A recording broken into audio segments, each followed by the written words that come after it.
Good evening, everyone. On behalf of Right Selection, a very warm welcome to our webinar today.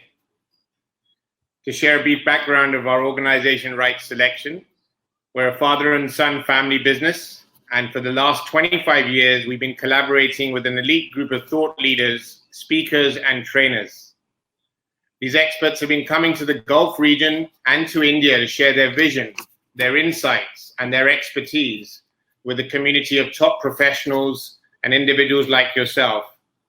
Our aim is to inspire leaders like you, not only to pursue greatness, but also to create future leaders within your organizations for your ongoing growth and success. Our format for today, I'm going to be introducing Raageshwari very shortly, but before I do, I'll just run through a few slides for your awareness in advance. So we have with us, obviously, this is a great quote from Raageshwari. What you tell your child today will have echoes for a lifetime. For those who'd like to connect with me on LinkedIn, it'll be a pleasure to connect with like-minded, like-hearted people. On the chat box, you will receive a link where you can share your feedback and comments from the experience you have with us today. Whilst we are providing these webinars complimentary, this is a great opportunity for us as individuals, as leaders, to pay it forward and give back to those in need. Our organization have undertaken to support the NGO initiative called Building Blocks. Building Blocks has more than 10 schools in India, and whilst the children are unable to come to the schools, they're at home in the slums, and our goal is to provide over 2,000 families the food each and every month. And your support in contributing to this, it's completely voluntary. It's from your heart and your appreciation for your time with us today. Please do support us in feeding the children and those in need. And thank you in advance for that. Our recent collaboration, great place to work, both in the Middle East, India, and Sri Lanka. This is just something to share with you, some recent announcements. This is our upcoming webinar, How to Resolve the Dilemmas Created by COVID-19. This is with the #1 best-selling cultural author, Fons Trompenaars. That will be happening on Wednesday. This is one of our partners. The content from we shared today will be repurposed and shared with you in bite-sized sort of snippets to keep you fully engaged, to inspire you and your families. So this is just something to share with you. Obviously, a series of webinars each and every month. We had Shiv Khera recently. We have a gentleman called Sahil Mehta, which is all on decluttering. So these are upcoming webinars. And just our sort of hygiene announcements for today. We're starting very shortly. Use Google Chrome as your browser. It's the preferred browser, which doesn't have any challenges like some of the other browsers. We encourage you to keep your mobile away, be fully present to benefit from our time today. Obviously, enjoy this time we have together. Feel free to take notes and have a glass of water next to you so you keep hydrated. So to introduce Raageshwari, she's an actor, singer, former MTV VJ, and a motivational speaker on the power of wellness and mindfulness. Her own recovery from facial paralysis at the peak of her career in 2000 was the beginning of her journey into mindfulness. Her miraculous pregnancy is another testament to the power of wellness and mindfulness. Raageshwari has worked with the legendary Jack Canfield and released India's first affirmation CD with the path-breaking guru of affirmation, the late Louise Hay. And that's one of the areas I met with Raageshwari back in 2012 when we hosted Jack Canfield here in India. And she was kind enough to introduce us to the Hay House here in India, where my dad's book, The Magical Book of Affirmations, was also published with Jack Canfield and Louise Hay. So really great fond memories of when we first met. Her videos on meditation and the ancient Tibetan rites have gone viral on YouTube. Raageshwari's diverse work takes her across the globe, from performing at the Nobel Peace Center to working with the Dalai Lama, to working in Pakistan with children rescued from terrorist training camps, to working in India and the Melinda and Bill Gates Foundation on maternal mortality. Raageshwari is one of the most exciting speakers globally on motivation, wellness, and mindfulness.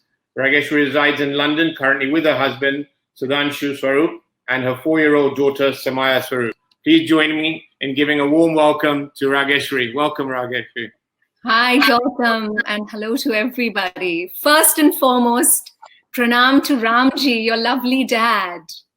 I'm sure he's watching. So pranam to Ramji and pranam to all the elders who are watching. A big hello to all my friends. And in case we have children watching too, I know of 2 families who have their little children watching as well. Gautam, isn't it amazing how life is? How we met and our love for Jack. Yeah, I still remember very clearly when we first met and at the Nehru Center and the Crosswords book signing when you had that launch with Jack and his book. It's phenomenal. And I don't, friends, y'all must know, Gautam was kind enough to say that I introduced him and Ramji to Hay House, but it's so interesting that Gautam worked with Jack and me. And then after the event, Jack and I was I'm privileged to be a friend. And he told me, so what is your dream? And at that point, I was immersed in affirmations by Louise Hay, right? Louise Hay, all day Louise Hay. And I said, I want to bring affirmations into India, the power of positive reinforcement. He said, work on the project. I'll introduce you to Great Tracy. I was like, my goodness. So it happened. So for me to introduce Ramji and you was part of the divine matrix. So I'm so happy. So loads of love to your family, loads of love to our virtual family right now. As they say in Sanskrit, right? Vasudhaiva Kutumbakam. My lovely Buaji has taught me this, Veena Buaji. So it's the truth, we are one big family. Great. Before we begin our Q&A, I'm going to we get a sense of who's with us actually. So we can start by publishing a poll, which is just a quick sort of sense to know who's with us. So are you a single parent? Are you an at-home parent? Or are you a working professional and parent as well? Just so we get a sense of those with us today. Lovely. Welcome. We have about 250 people with us, and I can sense that majority are working professionals. Wow. Either as entrepreneurs, but and obviously as parents. So that's a big responsibility, even more so in today's times, as you can see the results. Yeah, so literally 95% of the people on the webinar are working professional entrepreneurs and parents. And let's get a sense of the sort of age group of the audience today. So a lot of young adults, 21 plus, 35 or 50 plus. So we sense that about 70% are between 35 and 50. So in our bracket. And a few, we got 10, 15%, 21 and 20%, 50 plus. But 70% are between 35 and 50. So that gets us a sense. And I guess just a last one, just to get a sense, one more of males and females in our audience. So yes, if you could answer this quick question as well. Wow, that's a pleasant surprise for me, at least, Rags. 70% males on audience today. Great. I do love men. I do love women. I do love children, and all these statistics which definitely interest you. In my world, and 20 years back, I'm sure it must have interested me. It's good to just know, but I'm so glad that whatever we're going to speak about is just sort of relevant to anyone who's a child. Absolutely. We all have an inner child when we're born and till the last day, waiting to be heard and recognized. Great. So I'll start with a few questions, and obviously each of you out there, feel free to type your questions in the chat box. I'll start by asking some questions to Raageshwari, and then in about 15-20 minutes, I'll move over to the Q&A from the audience as well, Sure. So first and foremost, congratulations on the digital launch of your new book. I was very excited when I heard that announcement. And you're wearing yellow to support it. I'm amazed. Penguin is going to be happy with you. I know, building a happy family. We just wanted it to be sunshiny. And, because it's building a happy family, we were not talking about just parenting where we're telling parents that you're doing something wrong. No, not at all. Intrinsically, every parent knows how to bring up their child. A mother and a father knows it best. But because we carry such baggages from the past and the worries about the future, especially today's time. So that's when parenting becomes, my goodness, overridden with stress, and we spill over our stresses onto these little llamas, as I call them. They're so mindful, these little beings. So that's why we wanted to bring a book like this, Building a Happy Family. So my wonderful editor, Roshni at Penguin, and we decided if we wanted to bring a book, we wanted it to be diverse, where age is concerned, transcend, and I believe that a family doesn't have to be mother, father, or two partners and a child. Just a single person is a family as well, because we have so many little children coming in. One of them is brave, one of them is nervous, one of them tells you don't take that chance, or one little child would say go for it. So we all have these voices in between. So it's all about building that happy family first. Great. The first question I have for you is, why is mindfulness so important for a family to be happy? Well, because you see, when we're looking at parenting, and with that I mean the inner child, we were all brought up with these social definitions. And if you really encompass it all, it clearly told us that we are not perfect the way we are. And happiness was a moving target. Things like parents telling their children, get ready quickly, we've got to go to the birthday party. Now get ready, eat your cake quickly. Now get ready, we've got to go back because mama has to cook and there's going to be a lot of traffic. So we program a child to consistently think that happiness is a moving target. It's getting to another place rather than enjoying this moment now. Now, children are not like that. They are absolutely present, and that's why they're happy. That's why they forgive anyone, whoever's hurt them from the past. That's why they carry no anxiety about the future. While we, parents, are always worried, and not that we do anything about it. For example, this pandemic, what an amazing parallel to life. People are saying, I'm so stressed because of this lockdown. Are you telling me you were not stressed before the lockdown? Even before the lockdown, people were worried about, their future. Will they be able to, get married or have a partner, have a baby, have a home, and always worried, guilty about the past. So mindfulness basically is as simple as consistently enjoying the moment now. And, people have this fallacy. They think that mindfulness is not worrying at all and leaving everything to fate. No, it's about a growth mindset. It's about actually embracing this moment, because once you're present, that's where creativity burgeons, as science proves today. That's why children are so creative.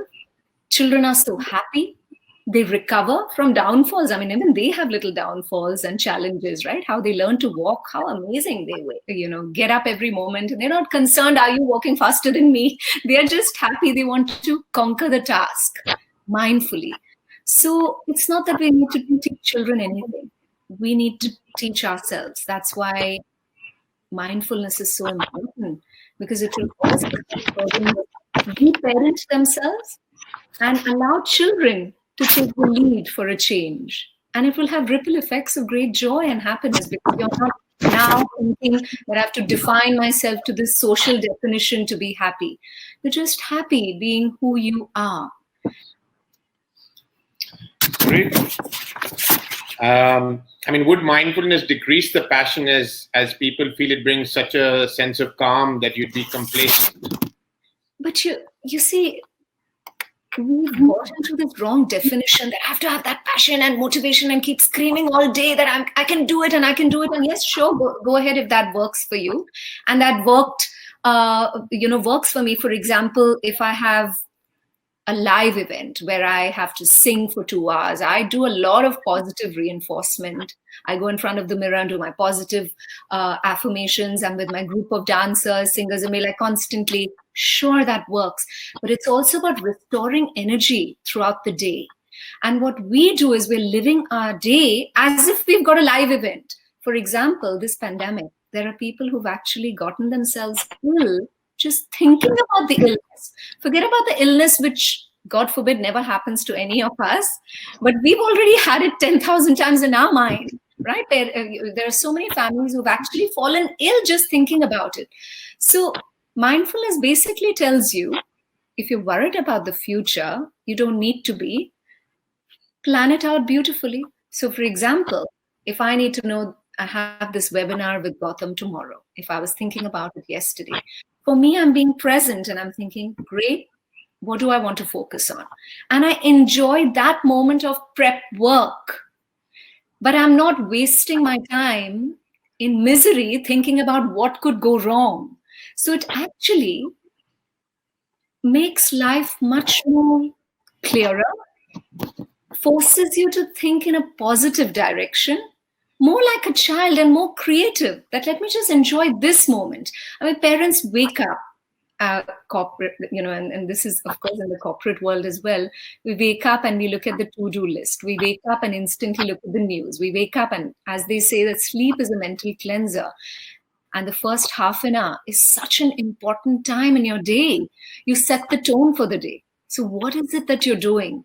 So I don't think mindfulness takes away from being creative and being passionate. In fact, it doubles it. You slow down, but you become much more faster in what it is that you need to achieve. I mean, I see that in my life, because we have people who talk really fast and send these really fast emails and everything. When you talk to them, you don't understand what they're saying. They're like so stressed. They're living their life, and they've hurried off the entire day. And at the end of the day, they don't remember a thing. While mindfulness tells you to actually really plan beautifully, enjoy the moment, come across as a real person. So for me at this point, Gautam is most important. And so are the people who are listening to us. And we take things one step at a time. And this moment is pure joy for me. As you were sharing, Raageshwari, it was reminding me of the book, The Power of Now by Eckhart Tolle. That's amazing. That is amazing. And that's work in progress for me. Yeah. So I'm getting there. But yes, it's brilliant. It is absolutely brilliant. Such a simple thought. And you see, Building a Happy Family is also a very simple book. But we are used to very complex conversations now, and so we think if it's complex, that makes sense. But our ancestors, our grandparents always said "shukr karo," as in be thankful. Brings you back to focusing on things that you're grateful for. They always said forget about the negative, forgive and forget. So it's interesting. One parallel that we must talk about, because everybody is talking about the lockdown. But I mean, did we not all go through the lockdown when we were children? Our parents, if I ever did something wrong, my mother would say, "You're not talking to anyone, go inside your room. You're not to talk to anyone. You're going to be there all day. We're not giving you breakfast. We're not giving you lunch." And I would just sit there. And then for the first 1 hour, the child is really upset. We're like, Mommy, please open the door. No, Mommy's not opening it because she's upset. She's like, think about what you did. And then we're like, oh God, no food. And then slowly, because we're so unhappy just being with ourselves. And then finally the teenager's like, okay, fine, she's not going to open the door. And then by the evening, you're absolutely okay. So that's one of the reasons why we're so uncomfortable being in this lockdown, because we've got to spend time with ourselves. All we have to do is reflect on this connection with ourselves, and then we can connect with the others. Great insights. Thank you. We mentioned earlier about affirmations. How did you get introduced to affirmations, and how can we incorporate affirmations in our daily lives, in our families? What would you share? Oh, at all times. I mean, this is the first thing people ask me, how can I get rid of negative thoughts? Well, mindfulness, just simple breathing techniques. So simple philosophies talked about in my book, just really interesting, simple things that you can do with your family will take you towards the path of actually observing yourself. Most of the times we get really upset is because, my goodness, that child, I want to do this. If you just step back and observe, you'll calm down. So affirmations will work when you actually recognize, I'm thinking something negative and this is not working for me. So first, great that you recognize that I'm getting these thoughts that are not going to help me. As science proves that what negative thoughts do, the impulses they send to the brain. Now come in positive affirmations. You can be creative. So it's all about the words that you use. Pick the positive word you use. Affirmations are brilliant in front of the mirror. Doing them in front of the mirror actually get women and men emotional. A simple affirmation: I accept myself for who I am. people say, okay, that's great, but it gets you really emotional. When I do women's seminars and ask women to say, just say, I love myself, the first thing they say is, yeah, of course I love myself. I say, no, do you love everything about you? When you walk in front of the mirror, there are so many things that you question. Oh gosh, my nose. Oh gosh, my hair. Oh gosh, this. Oh gosh, that.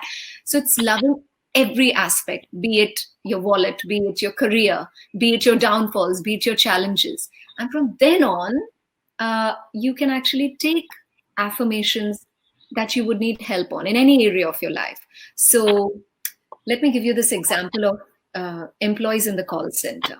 They get really freaked out to pick up the phone and make the call. And so we just tell them the person at the other end is going to be agreeable. The person at the other end is going to be fabulous. The person at the other end is going to be my friend. The person at the other end is going to be my miracle. And we keep asking them to say it again and again and again and again.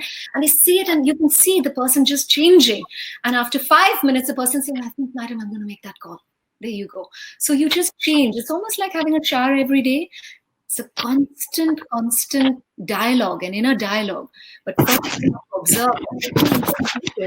I'm talking negatively about this person, is not going to help me. For example, if that's a colleague. Sadly, for example, if it's a spouse, you can change your vibration with what you say about a person. But first and foremost, start that inner journey, because we are not kind to ourselves. And life is an echo. Whatever you think about someone else is actually reflecting a lot about you. So for you to say, oh my goodness, where are these negative thoughts coming from? And working with children with affirmations, it's fabulous. If they want to be, children who want to go on stage, if they want to be, and I'm saying they want to be as in let them choose. As parents, we all want our children. I want my child to go on stage. I want my child to sing. I want my child to be social. I want my child to have a lot of friends. No, why not? I mean, why is this social definition that only if I'm seen with 4 people hand in hand, that means I'm happy? A person in solitude could be a person who's really joyful. I mean, look at writers like Amish Tripathi or the fabulous director Raju Hirani. They're happy in solitude. Or David Yates, the director of Harry Potter, they love to be by themselves.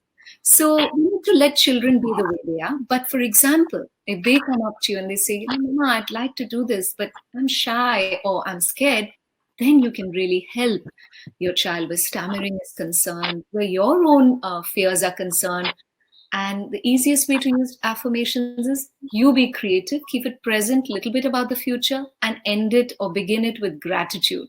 So I'm thankful that this is such a beautiful webinar. I'm thankful for my ever-growing audience. I'm thankful for right selection, or Gautam's book is coming out. So I'm thankful that Gautam's book is doing well and helping people. So you are creative. There's no limit to how you can use an affirmation. It's just about having a positive reinforcement in your mind at all times.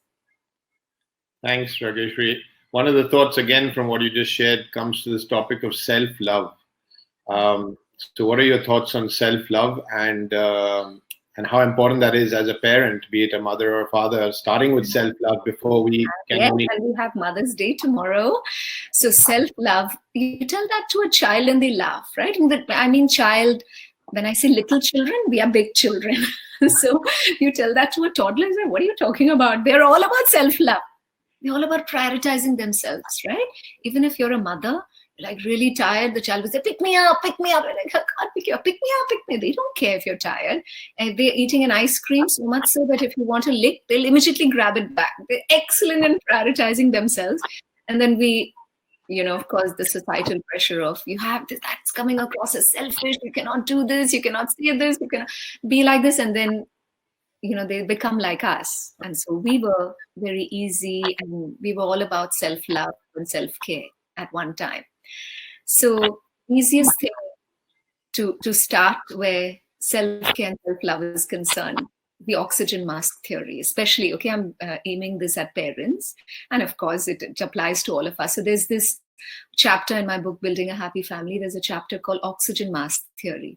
So why is it that when we are in an airplane that they ask us, right, to immediately put on the oxygen mask and not your child first?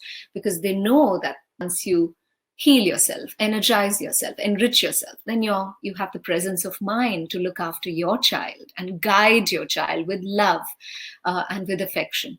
So it's very much the same. I mean, we parents, especially mothers, constantly think they're not good enough, they're not doing enough. And so, especially on Mother's Day, it's so important, just wear the oxygen mask, and the family members can, rally around and say, okay, mama, and okay, my darling wife, okay, my, sister, just rally around the women in your life and then just ask them. Self-love is all about, let's learn a new skill. Let's be creative. Most of the women turn around and say, no, I'm not the creative kind. I mean, men say that too, especially in corporate jobs. Not at all. I mean, if you could just go back to you being a child, you were super creative. Give a child crayons, pens, papers, or, utensils from the kitchen, because Samaya doesn't have state-of-the-art cool toys. She plays in the kitchen and she'll make something amazing out of it. So they're so creative. All of us are. You just got to pick that. So there are so many things about self-love. Affirmations is one thing, the oxygen mask, prioritizing yourself, giving yourself that priority, at least first thing in the morning, because I know we have so many things to do. I mean, I wake up very early so that I can have time for myself before I start cooking and managing my kitchen and then my live events and the PR and the virtual tours. I said, let me do this. This is for me. And I feel great because I feel energized. That oxygen mask has really, really helped me. So I hope hope that helps, and hope it's something that you follow in your life. Thank you. What's your daily life routine? What's your daily routine? You have the role of being an author, speaker, businesswoman, wife, daughter, mother, all the roles like all of the people have. But what is your daily routine? How do you stay, Yeah, so I got married 6 years back and I shifted. I left it all and came here because it was an amazing spiritual connect with my husband. And when I came here, I was just happy setting up home and enjoying the present moment. And all my musician friends and in India, they keep saying, so when are you singing? When are you coming back? And everything. And I just knew, because I was totally immersed in what Panchatantra said and the science research of early child development. So 0 to 7, I was like, oh my God, I was finding my own childhood patterns that were not working for me. So my daily routine now, marriage doesn't change you as much as parenting does, because you're now with someone who just doesn't, who has a mind of his or her own, and you want to just, guide them and consistently tell yourself you don't own them. And then they could come, I mean, she could barge in and come and chat to you, and I'm just, enjoying this present moment and hoping that she's happy and entertained. But it all changes when you have a child. So I owe it all to my early mornings. I'm a 4 a.m. person. Everybody who knows me knows that I'm up very early. So my first 1 hour is just for myself, Gautam. I just sort of, I meditate, I do a gratitude journal, do yoga, I do a workout, and then I get onto my emails. I touch base with everybody. At this point, of course, during the virtual tour, it's tough, and also when your team members are far away. And then 7 o'clock is when both my children wake up, the little one and the big one, my husband. So by then, I've done with my breakfast, lunch, and dinner. So I just make everything, and my kitchen is set. Because see, childhood patterns, my mother would always say, your kitchen is your temple, your kitchen is your temple. And I would laugh. I would say, my mom is so funny and so silly. And I never knew, my goodness, I've turned into my mother completely. And then I have live events right now, a lot of live events. But other than that, when it was just pre-pandemic, I dropped my daughter to the kindy, which is just a walk. I always wanted her to go to a kindergarten, which was walking distance. So I walk with her to the kindy, we chat on the way, we drop her, and then I come back. And if I have meets, so if I have an event that evening, then I rehearse with my team, or I rehearse if I'm talking live. So, or if I'm talking at a school or an organization or corporates. I mean, mostly the corporates here in London are far away, right, at Canary Wharf. And so the entire day gets hijacked where that's concerned. But that's okay. I love whatever I do. And I just wanted to be here, present for my daughter, physically present and mentally, obviously. But physically also be around. Because life in the West, our social structure is so different than Asia, right? Where we have our mums and our mums-in-law and family and friends all around to pick up your baby. Just pair of extra hands, just hold her. For me, it was just Samaya all the way. But interesting, beautiful, memorable journey. And like I say, I've learned to be a student all over again, watching these little ones with one hands. That's great. You have two beautiful daughters. I know that, isn't it? Yes, my daughters are 14 and 7. So, wow, what an age, isn't it? Yeah, it's a fantastic age, and but a big move for us as well. We moved from Dubai, having lived there for 20 plus years, moved to Bombay last August. So that's been a cultural change for them between Dubai and India. But on the plus side, as you said, family and relatives living together in this part of the world is a big plus to be abundantly grateful for, is to have extended family, have elders, so be it Masis, uncles, etc. Yeah. You're surrounded by a great support system in this part of the world. So one must be, very grateful for that. And you see how our grandparents become the most amazing parents. Yeah.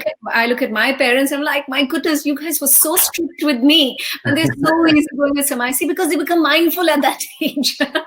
They've given up on worries about the past and about the future. They're such easygoing parents. Great. I'm gonna ask one more question, then we'll take a break, share a couple of videos, and then open up to, there are lots of questions being asked by the audience. So I'd like to also present those.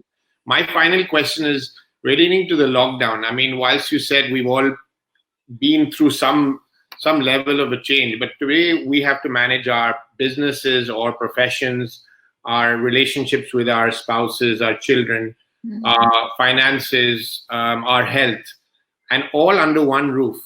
That creates, what would your guidance be on that? Because we're used to having our independent space to go to work and come back, to go and work out, come back, to compartmentalize much better. We're not living in one space now.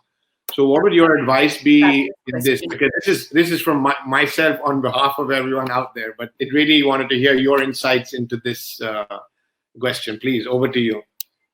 Before we go to the deeper answer, the moment you want space, I actually, my goodness, I really practice, the vow of silence. It is so powerful. And there's great scientific research, not the vow of silence where TV is going on or you're reading. I mean, the actual vow of silence where you just say, you'll tell your family and you'll say, listen, for 2 hours, I'm not going to be speaking tomorrow. Okay. I'm actually taking this vow. It is so powerful. So if any of you, and also remember, we're like locked in an echo chamber now, right? Because anything we say is now going to come back to us. We have children, some of us are living with parents or in-laws and spouses, of course, but at the same time, remember, whenever we go through a challenge, whenever we go through a crisis, our coping mechanisms from the childhood kick in. So if we have grown up with parents where we saw that they did not handle challenges and a crisis or living with a huge family well, we'll be the same. But if we've grown up seeing parents who were like, absolutely, okay, this is great, this is fine, everyone's, they're like calm in the eye of the storm, you will be the same. So it's for you to now look at your childhood patterns that, my goodness, what are my coping mechanisms? Do I take challenges with a piece of, calm in my mind, or I get like really stressed? So this is actually a fabulous portal for us for self-improvement. And it would be the greatest message we could give to our children. That, this is how mama and papa handle a crisis and where stress is concerned. We plan. And yes, where our businesses are concerned, things have turned around. But there's only one word I can tell you. It's adaptability. And I'm really not speaking from my hat because, I was to launch this book and it was supposed to be a huge tour with Hamleys, with Baby Dove. We were supposed to be in India. But that's okay if it didn't happen. So it's so important to now think, what can I do now that will enhance my life, my career, my finances when the lockdown gets over? And also we've bought into the idea that the only currency we have in the world is the currency we pay with. And I agree, for sure, it's very, very important. But at this point, people find some relief in thinking I'm not the only one, right? Because otherwise people get really depressed. Why is it just me? Here we're all in the same boat, perhaps not the same storm, we're all in the same boat.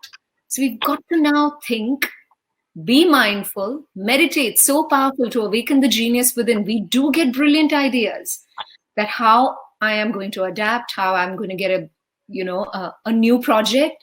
And it's coming because you have to first believe that it's possible. Whenever you do get a chance, we could show with children the message of parents during this pandemic. Sure. If you get a moment, you'd like to show that. Yeah, sure. I could do that right now, in fact. That could really help us get an insight what messages we're passing, and to ourselves as well, because when I say children, I mean the inner child. This message is for every.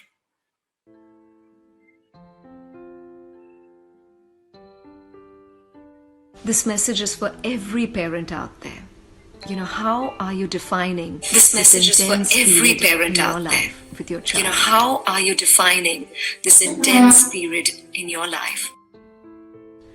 Because how you handle this pandemic and how you handle this quarantine is how your child will handle each and every challenge in their lives ahead. How are you defining this intense period in your life with your child? So are you showing up with love, or are you showing up with rage? Are you showing up with patience and faith? Are you showing up with this fear? Because it's okay to be scared, but it's equally important to show your children that it's important to feel brave, focus on a feeling of gratitude. That, hey, I do have so much in my life, instead of focusing on things that I don't have. Are you showing up with patience and faith? Are you showing up with this fear? Because it's okay to be scared, but it's equally important time to really focus on the powers of love, kindness, and having the faith in the universe, that the universe has your back, allowing them this affirmation that all is well, and no matter what, we are together as a family, and we are going to be fine. It's the time to really focus on the powers of love, kindness, and having the faith in the universe, that the universe has you back, the most allowing them this affirmation that all is well, and no matter what, we are together as a family, and we are going to be fine.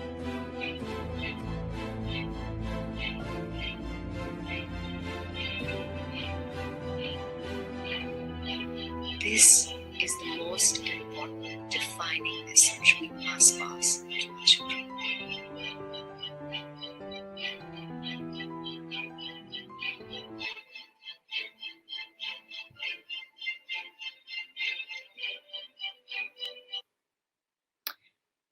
So, I can't hear you. Yeah, I said there may have been some echoing for some of the people. We'll happily share a link, perhaps when we send the recording of the email tomorrow. There was one more video called Balancing Physical and Mental Health. Should we share that, or? People are interested, for sure. Yeah, let's share this one. This is on balancing physical and mental health. And even if it sounds, when they were talking about gratitude and embracing the situation, it sounds philosophical. And mostly we think mindfulness is all philosophical, but no, it's all backed by science. Because the moment you embrace that, there's a huge impulse in the brain where you get relaxed and you produce, as they say, happy hormones. That's when you get ideas. That's when you get creative. So go ahead. Great. Hi friends, this is Raageshwari. I'm a singer, actor, and a mindfulness speaker from London. Now during this pandemic, I've realized that people's focus towards physical fitness has burgeoned. And I think that's fantastic. But I would also like people to focus on their mental fitness. Because be it a good decision or a bad decision, it first originates in your mind. So how do we strike this balance between physical fitness and mental fitness? Here are my top 3 philosophies. First, stay positive. Energy flows where focus goes. So what are you focusing on? I make sure that I focus only on good news. Hi friends, this is Raageshwari, I also watch the people singer, I follow, be it on Instagram, Facebook, or Twitter. Are these the people who uplift my spirits? Are these the ones who are inspirational, aspirational, and most importantly, do they make me feel good about myself? Second, keep moving. And that's why I love Nawaz's page, because she offers very quick fitness solutions. Be it the chair workout, be it the wall workout, or working out with my daughter, and it's really helpful, especially when you're a working mother. Third, meditation. Now, either you control your mind or it controls you. During this phase, stress levels and anxiety levels will definitely shoot up. Hopefully, these top 3 philosophies help you.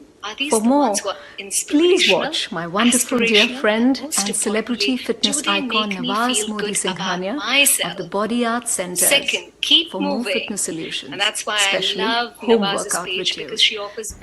Thank you, Raageshwari, for all those wonderful tips on mental fitness and health. And while I didn't intend to say this, I do now feel that fitness solutions, be it the chair workout, be it the wall workout, or working out with my daughter, and it's really helpful, especially so much when you're better a working and mother. I mean, Third, I got ready for meditation. for this shot, Now, either you and I control feel your great mind about it. or So, it controls you you. guys, shave. During It this helps you phase, feel better about stress yourself. levels and Ladies, anxiety groom levels yourself a will little definitely bit. shoot Do up. your hair, do your Hopefully, nails. It these is so top 3 important in philosophies keeping help you. ourselves For up more, a bit. please watch my Talking wonderful about dear mental friend and fitness, celebrity fitness exercise icon releases Nawaz Modi all those happy Singhania of the hormones, Body Art Centers for serotonins, home fitness endorphins, solutions, especially dopamines, home workout and rituals. it is more powerful than actually even antidepressant medication. Did you know that? Here are a few exercises which will additionally help you in the same trend of Even a a small thought. thing like grooming yourself well makes you feel mentally so much better and fitter. I mean, I got ready for you today for this shot, and I feel. And I wanted to thank you, Gautam. That was lovely, Nawaz, who's a fitness instructor in Mumbai. So yes, right away, focus goes where energy goes. What are we focusing on? It's for us to really raise the vibration at home. If the vibration in the family is all about, my goodness, my future, my finances, if you're consistently thinking about that, there could be a problem. Sure, I'm not debating on that you are stressed. But when we consistently think about that, about the stress, then we only raise the vibration where stress is concerned. So why don't you just positively reinforce that I'm getting insights and I'm getting brilliant ideas? I mean, there's no harm in at least thinking about it positively. And what happens is you change. And we were not brought up, to think about life as scientifically or with metaphysics. But Einstein has always been saying that you match the frequency of what you want, and then what you want will come into your life. And this is not law of attraction, it's law of physics. So think about what you want rather than what is. So you create that energy, and you can do that with your children as well. We consistently say, "Mera bacha padhta nahi hai, my child is not studying, my child is so silly, my child is so slow." And we say that to our friends, we say that to ourselves all day. We say that to the child 10,000 times in a day. You don't study, you don't study, you don't study. Then in the evening, we say, "Study, sweetheart." The energy of the home is about your child not studying. So you've got to change that energy. You've got to change the frequency. So focus as a family, consistently tell yourself, listen, I'm not allowing any negative thoughts in my mind or in this home, in this energy space. And then you will see difference romantically, physically, mentally, emotionally, and spiritually, automatically. Thank you, Raageshwari. I'm going to move to the Q&A based on the question that our audience today have been asking. So the first one is from Anil Kumar. He said, how are you managing multiple roles and keep self-glittering? Tell us about your resilience to sustain. Thank you so much. Thank you, Anil. Firstly, it's so amazing that a lot of people tell me, who's your skin expert and everything. I'm telling you, I'm just so happy at this age. I'm like 44, will be 45, really happy, all natural. I can say that is because after Bell's palsy, I'm not allowed to do anything either, and I wouldn't have done it anyways. But I would just say that, there was an amazing story of Dorian, picture of Dorian Gray, Oscar Wilde, that says that, your life eventually reflects on your face. So I've really, forgiven myself for all the mistakes I've made, or forgiven someone else, so I think that really helps me. We're managing multiple tasks. I think we all do. I'm sure you do it as well, Anil.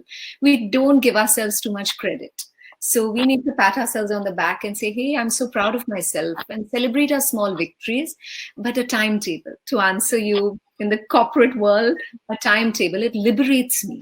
While we think of timetable, we think of school, timetable, but actually timetable is fabulous. I just know 4 to 5 is my time, 5 to 6 is professional time. Perhaps it moves on, and then 6:30 to 7 I manage the kitchen. I've already done a little bit of work. I'm there for Samaya, present when she wakes up, have breakfast together, and then again, so I have a timetable.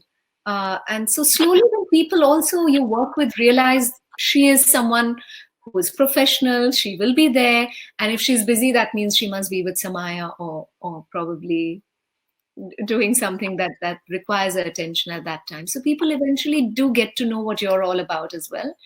Enjoy, take breaks, pamper yourself, whatever you allow yourself with, right? For me, my pampering is just a simple walk or talking to my parents, and that's it. So whatever brings you joy. Thank you, Rags. The next question is from Dasari. So what's the name? Dasari. Dasari. D-A-R-I. My children are drifting towards using gadgets nowadays instead of playing physical games. Any advice you could share with me in that space? I've spoken a lot about this in my in building a happy family, because I've talked about books. So that why we must introduce children. See, also remember, Dictionary, that we're living in a fast-paced world, scarcity syndrome, everybody, not enough, want it all, and very fast. Look at our own lives as well. So I have to show up without a phone when I'm talking to Samaya. If she sees me, because children are very obedient. They don't listen to me, but they observe me, and they will do whatever I'm doing. So when I'm always on the phone or watching TV, for her it translates at TV must be good because mama loves it. So they want whatever we want. Now I'm talking about this younger age group, right? 0 to 7. So for them, we will have to change our lives. And I've taken away the TV from our living room. There's a TV only in my husband's study, and we watch it by appointment. So that means we'll watch it maybe Saturday evenings, Sunday evening, when Samaya is asleep. But we do allow her, because now that she's gone to kindergarten, everybody speaks about Peppa Pig and I'm thinking about what other Mojo is what I've introduced her, which is a mindset series. So she likes it, and these gadgets are designed for addiction. That's why when you snatch them away from a child, they get like really angry. So they were designed for addiction. But we'll have to modulate that in our life. We'll have to really walk the path that regulate ourselves. So if you're sitting on Facebook for a long time, then allow your teenager to perhaps sit on Facebook too, that this is your time. You follow a timetable, allow them to follow a timetable as well. That listen, this is how we're going to go through this. I understand you want to have WhatsApp all your life, and great, but can we do it with little bit of regulation? And mama and papa are going to help you. Don't answer the phone when you're on the dinner table and expect them not to. Right? So you'll have to make your rules as well, and then they will follow. They'll understand. But also understand that this is such a phenomenon of the world. Like there was this beautiful, gentle reminder that Gautam said, keep the phones away. And in my seminars, I actually tell people, keep the phone with you. Because if I have to teach you to be free and to be mindful, I want you to make that decision. I want to give you that responsibility. Keep the phone with you. And in your mind, say, I'm going to run to the phone at all times. I'm going to see it perhaps 15 minutes before lunch break, or I'm going to see it just before my snacks and just before I retire for the day. So it will have to start with you. And if it's teenagers, give them the freedom and then show them that, something a lot more exciting. So what I do with my nieces and nephews who are teenagers, I just really create such a dynamic, physically charged day. I do get exhausted, but I do that, and it seems to work. That they are less attached then to the phones, because it's all about connection. It's all about connection. They want to connect, and we've not taught them how. And that's why even our schools, for that matter, Gautam, look at what we're teaching our children. We're teaching them everything except self-connection, connection with the core. So start it in your family, and hopefully you will see good results. Yeah, I must say I'm very grateful for that space because of my wife Panna. We be it board games or certain activities, as long as the four of us are doing it together, then suddenly they disconnect from that, from the technology side of things. But it needs to be inclusive as a family. I feel that makes a big difference for me. Oh, yes. Great. Another question we have from, this is from, 1 second. How we have a large family, lot of family members in our home. So there's a positive, but the challenge is also there's a lot of, let's say, irritation and challenges because there's no space for me time. Any advice we could give to large joint families? Wow, what a powerful question, especially in India. Yeah. When we talk about Alpha Silver mind control, I always teach that to couples, and also teach that to corporates who are working with people who they find challenging. Now, we can move away from friends who get us upset and we say, this friendship is not working for me, they're emotionally draining me. And if you want to move on, you have that choice. With family, you cannot. With colleagues, you cannot. So what I do is I replace the picture that you have about your family in your mind and replace it with a picture with exactly how you wish things would be. So for example, let's take your spouse, for that matter. And most of us have bought into this idea, right, that we want to change them. That's why we marry them. And then we say they need to do this to us and all of that. Well, that's a deeper topic. But for example, if you're finding it really difficult to spend time with everybody right now, well, it's all about going inwards. So you're going to now change your own being, your own energy level about them. And as Einstein, as metaphysics say, the moment you change your perception, they will change too. And you will see this, because I've seen this working with clients where I've had a 3-day project and I'm sensing a lot of friction. I instantly start my alpha work. It's amazing. I look at the picture that, okay, this is the way they are. There's a lot of friction. They're really upset about something. So first I look inwards, that where am I showing up? Why is this coming into my energy field? And then I try to see them differently. So how would you like your family to be? The lovely person who's asked us this question. How would you like them to show up with you? What kind of space are you thinking about? When you want your me time, are you clear about what is it that you want? Start enjoying those pictures, the way you would like your life to be in your mind, and consistently stay focused on that. And I'm telling you, if you do this powerfully, if you do this, you'll see changes like in 24 hours or almost on an instant level, because your perception has changed, your energy level has changed, and they will start to behave differently with you. I lost you for a moment. Gautam, are you here? Yes. Sorry. The next question was relating from a gentleman by the name of, 1 second. Well, let me ask this. This is from Sapan. She says, how do you institutionalize the culture of mindfulness in the family? Is that possible? Start with you. People have to, what we can do is, that's why in the book, Building a Happy Family, I cannot ask people to just sit down and deep breathe. You will get there. You will be very observational automatically. But I've talked about simple things like music nostalgia. I've talked about Mozart, the Mozart phenomena. I've talked about reading books together as a family, as in one book, and the parent is reading and children are listening, grandparents are listening, just that. I've talked about art. Why is it that we must, sketch together, paint together? I've talked about dance. We think of dance as all these dance competitions, but no, you look at any cult, religious following or spiritual organization, you'll see, why do they play the music and everybody sort of moves? Because it's the most natural thing a child does. So I've talked about these mindful activities that are simple, that will not surprise people. This is mindfulness. And say, oh, great, I took away the guilt about the past and the stress about the future and small atomic changes. So give yourself the credit of doing certain small things. The power of yes. So we've talked about why we should never ever use the word no for our children and no for ourselves. As science proves that the brain completely shuts off the moment I start a line with, no, Gautam, that's not possible. You're gone. You will never listen to what I've said after that. So it's important for you to just, pick any simple mindfulness philosophy in my book, practice it. It's beautiful. It's just simple things that will make you connect with your family.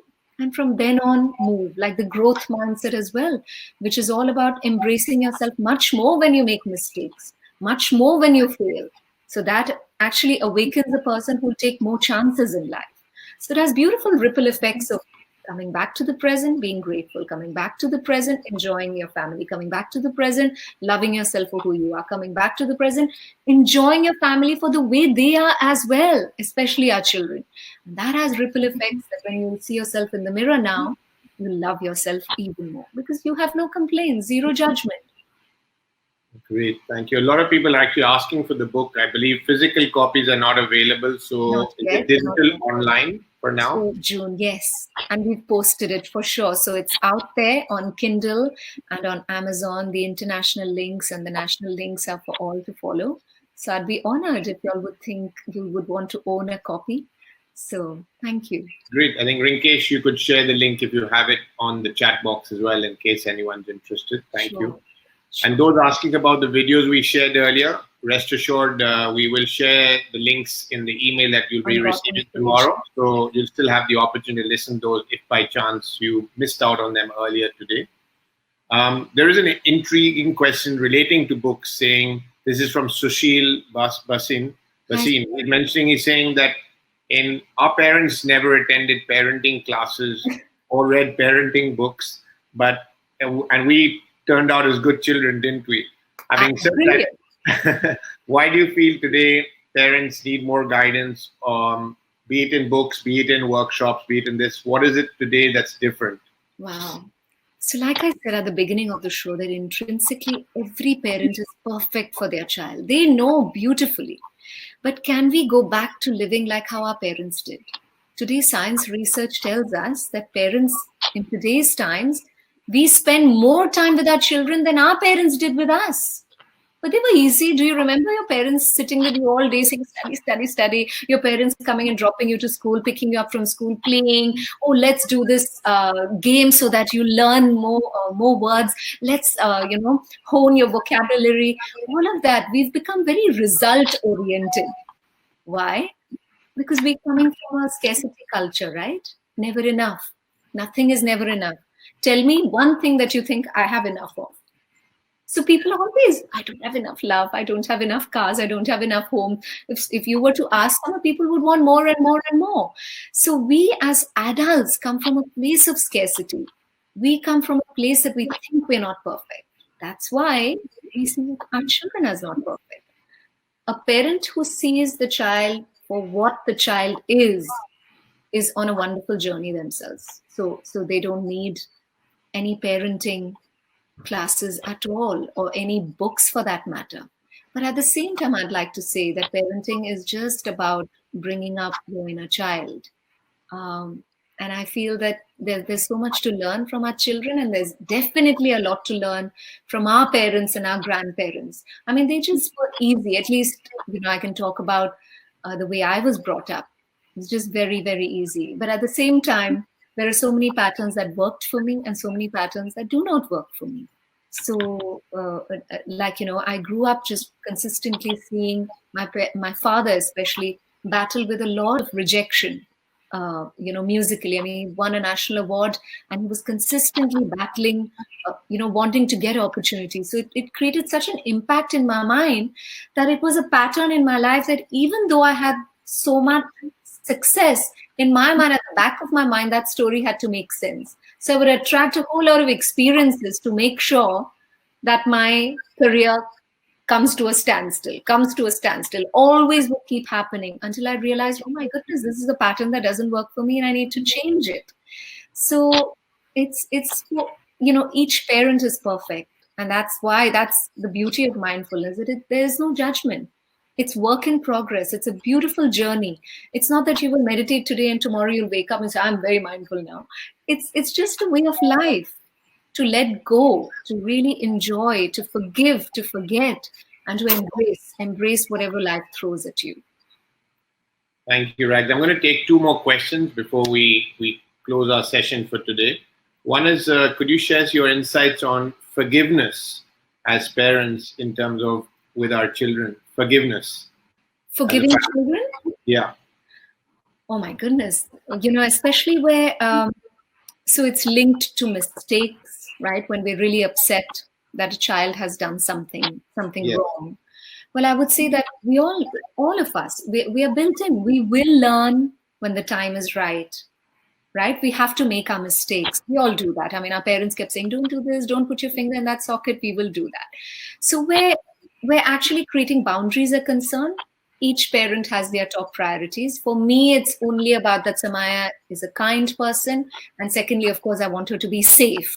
So that's where I get really upset. And it's difficult for me to forgive someone, that I can't, forgive Samaya if she behaves badly. So it's quite interesting that I observe that I also had those childhood, patterns, because my parents were very strict about good behavior. So it's so interesting for us to reflect, what are you finding difficult in forgiving your child for? So perhaps there's a lot of forgiving that you need to do where you're concerned. And children will learn, but it's so important that at the risk of not forgiving, you could actually develop a lot of anxiety in the child, where the child thinks, my goodness, I could make a mistake and now, I'm just going to be shunned out of this home or abandoned. So it's important for you to come across as a parent who says, listen, you must take your chances in life, as in make your mistakes, but not go out there and make them purposely. I want you to learn from your mistakes and then automatically embrace them, because our love should never be condition based, where you love your child much more because the child doesn't make mistakes, or the child comes first, or the child does well in sports. That's the worst message to give to your child. You must love them for who they are and inspire them with a growth mindset. That is all about embracing mistakes. That's all about, enjoying your challenges and growing, and not really be worried about the end result, but actually enjoying the journey. So forgiveness has a lot to do with our own forgiveness as well. What you want to forgive deep down. Great, thank you. The last question I'll say for this session is relating to, again, children have a lot of pressures from schools. And then they've got a lot of extra curriculum work at home. So we feel children are heavily pressurized. How do we sort of find a better balance for them in their pressures that we feel that they are going under, working from home? Mindfulness will be fabulous, because time with oneself, actually, engaging them in mindfulness practices. So they must have something that they do, a new learning skill. And with that, I don't mean they have to now start another class, not at all. But just actually deep breathing. Music is therapeutic. Simple, spending time with the family and talking about things that are going wrong, relieving their stress. We must have time to talk with each other and be there for each other. I mean, this lockdown is very reflective of that. Now, I talked with one of the foremost educationists in India and Asia. Now she's going global, Leena Asher. And that's what she said. She said, this is most important for us as a community to come together. Children don't take stress as much as parents take it. So they have ripple effects because we are so stressed. We show up as parents who, want children who are doing really well, because then they reflect or they bring up our inner worth that, wow, my child is doing so well. So if you as parents come and say that, listen, I want you to really enjoy this process, do the best you can. And that's why programming them with a growth mindset right from the beginning is brilliant. It's almost like, how would you want your boss to treat you? If your boss with you, better come first, you better do well, you better get that deal, you better do this. You're like, oh my goodness, what a crazy boss. But if you say, Gautam, you're fabulous. I absolutely have complete faith and trust in the genius that you are. You get motivated and you put in your best. So introduce them to mindfulness. They must do deep breathing exercises. They must listen to music. It's therapeutic. They must be introduced to a growth mindset, puzzle, Sudoku, anything, and relieve stress by being there for each other as a family, because it's such a stress buster. It's something you look forward to. And tell them, listen, you are loved no matter what.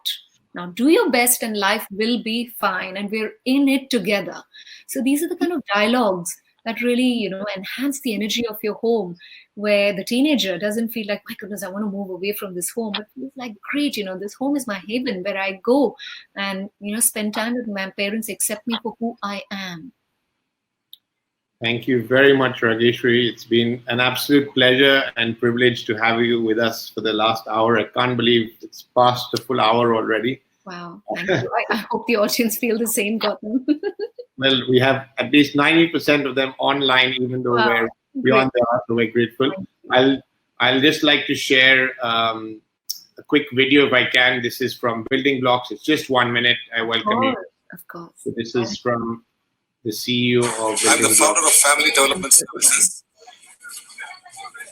I'm the founder of Family Development Services. I'm the founder of Family Development Services. 16 years ago. We have started this organization about 16 years ago our focus mainly is on education in Bangalore. for children from And our focus mainly is on education most of for the children parents are daily from laborers. slums, They go out every morning, where most of the earn parents are funds, daily and come laborers. back home with They money. go out every So morning, today, with the earn COVID-19 funds, situation and and the come back lockdown, home with money. So many today, with the people are not COVID-19 able to go out to situation and the work lockdown, and earn money.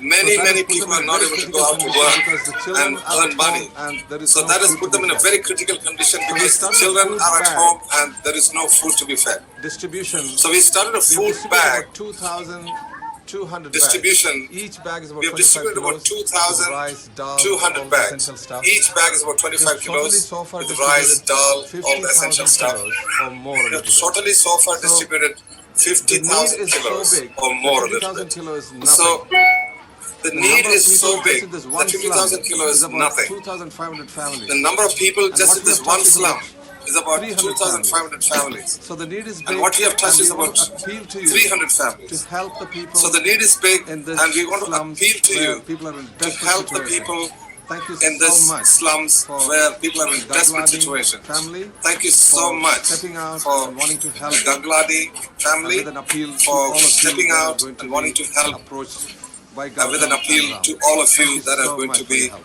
approached by Gautam and Ram. Thank you so much for your help.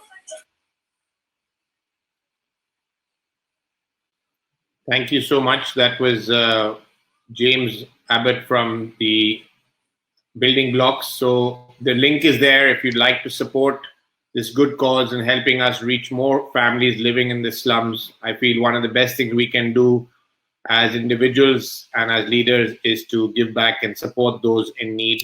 So I thank you in advance for clicking on the link and supporting these families. I'm just going to end with another quick poll.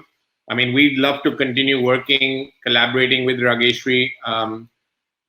So I think both personally and professionally, it's been an absolute pleasure to know her as a dear family friend, someone I have great regard for. And I think she has a lot to share with corporate audiences as well as families. And I just want to ask and get a sense of how you'd like us to support you in more ways. So would it be in the form of a masterclass with maybe perhaps selected group of parents and we do a closed door sort of masterclass virtually? Is it one-to-one coaching? Or obviously we'd love to work with the corporate clients, and we appreciate, I loved one of the questions actually that I asked earlier was about the responsibilities we have in managing our lives, both work, family, health, financial at home. So if you'd like Raageshwari to sort of come and speak to your organizations, she'd be delighted to explore that as well. So appreciate your answers here. We will share with you in the coming weeks some ways we can make that happen. Thank you for participating in this poll. and sharing your feedback. I see most people have now replied, which gives us a good sense of sort of either the masterclass or for your organizations would be the primary two ways you'd like us to continue bringing value from Raageshwari around the theme of building happy families, happy parents, and above all, happy children as well. I will just move to the slides, if I may, quickly before we wrap up. So, yeah, these are the upcoming webinars we have. We have one with coming. These are upcoming ones on decluttering, on building a great culture, leadership in times of crisis. If you have a story to share and you'd like it repurposed, this is the partner we have. This is our next webinar. Once again, building blocks. Thanks for your support in advance for clicking on the link. We'd welcome your comments on today's session. You could take a photograph of this, or the link will be there perhaps in the email. It's in the chat box as well. Do share your comments in the session today. What was your one takeaway? I know there may be many, but what is your one takeaway from the session today? What are you grateful for? What have you been inspired by this session? Or what one change are you looking for to bring more happiness in your homes? Please do share your comments. Again, it'd be a pleasure to connect with you on LinkedIn. I love connecting with like-minded and what I call like-hearted people like yourself. Great. On behalf of Raageshwari and myself, it's been an honor, privilege, and pleasure to be with you here today. Any closing comments, Raageshwari, before we wrap up? Your mic is off, actually, I think. Well, I'd just like to thank everybody. You know, the greatest thing you can give to anyone is your attention. So thank you for giving us your attention, and stay blessed, stay safe, and make the most of the genius that lies within you. And for me, everyone is a genius, because if Einstein said it, why would I ever debate that?